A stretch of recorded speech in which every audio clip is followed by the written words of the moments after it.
So I welcome the opportunity to speak on the topic of autism and disability assessments and supports today, and I want to thank the Labour Party for bringing this motion forward. I mean, all 91 Children's Disability Network teams are up and running since 2021. I mean, the establishment of these teams was part of the reconfiguration of children's disability services, and the aim was to ensure fairer access and clearer pathways to assessments and therapies for children and young people with autism or a disability. I mean, these aims are simply not being met, and we are failing children and young people who need timely and appropriate assessments and therapies. I mean, the numbers waiting for an initial contact from their CDNT demonstrates this. There's over 17,000 children and young people waiting in total, almost 11,000 of those waiting over 12 months. Then the latest CDNT staff census and workforce review reveals that the staff vacancy rate has risen from an average of 28% in 2021 to 34% in 2022. There were 707 posts vacant across the 91 Children's Disability Network teams. Some teams have vacancy rates of over 60%, one team 68%. I know in Cavan, my own county, it's 41% and Monaghan 47%. And in fact, Cavan has worsened since that census was done, and we're about to lose our only speech and language therapist in the coming weeks.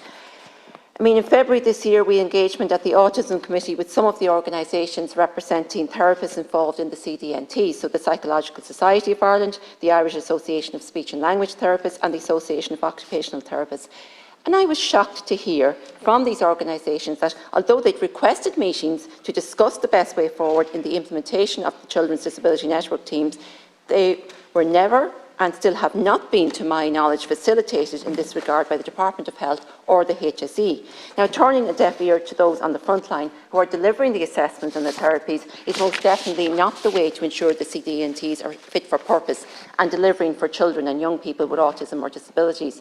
Meaningful consultation should have taken place with these organisations well in advance of the reconfiguration, and they should now take place without further delay and should include representatives from the HSE Disability National Clinical Programme, HSE Operations and HSE Resourcing. I mean, Sinn Féin brought forward a number of motions in 2022 relating to children's disability services, and each of these called on the government to put in place a comprehensive workforce plan to train, recruit and retain CDNT staff.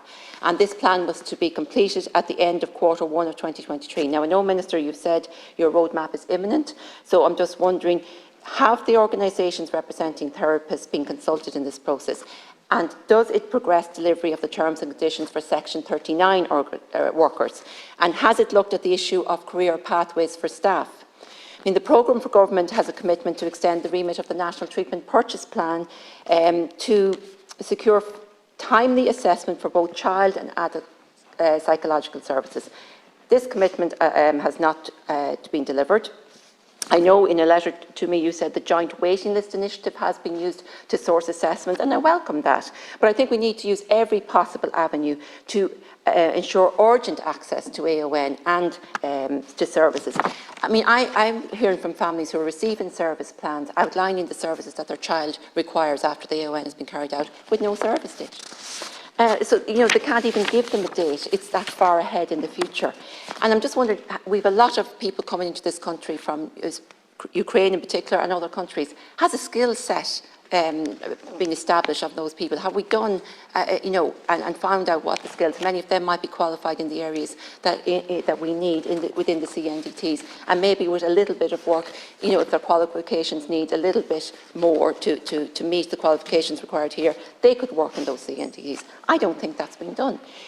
The Disability Act of 2005 was specifically designed to advance participation of disabled people in society, both by improving access to mainstream public services and supporting the provision of specialist service where required.